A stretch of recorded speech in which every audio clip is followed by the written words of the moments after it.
tena ndugu mtazamaji, katika section yetu ya mwisho. Upo nami Agnes Marco.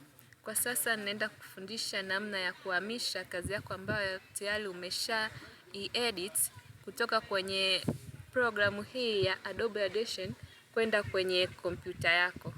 Hii hapa ndo kazi yetu ambayo tumeshamaliza kuedit. Hii ni background music na hii ni audio.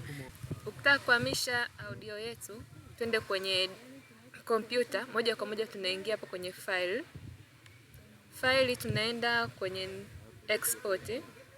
Export itatupa choice mbalimbali.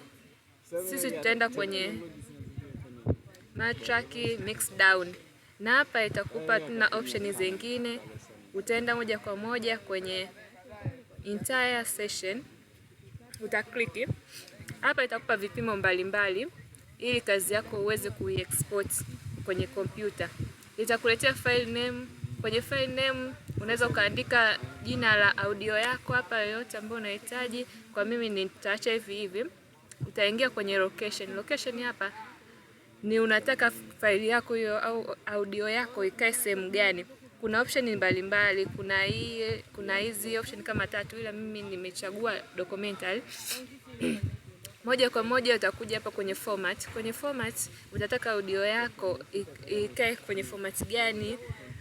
Kuna choice mbalimbali na zenyewe, lakini ni vizuri audio kuwa kwenye MP3 kwa sababu inakuwa inakuwa na MB chache. Ukisha click hapo MP3, hizi zingine choice zingine unaweza kuziacha hivi tu, hazina shida. Ukishamaliza hapo utaenda kwenye okay.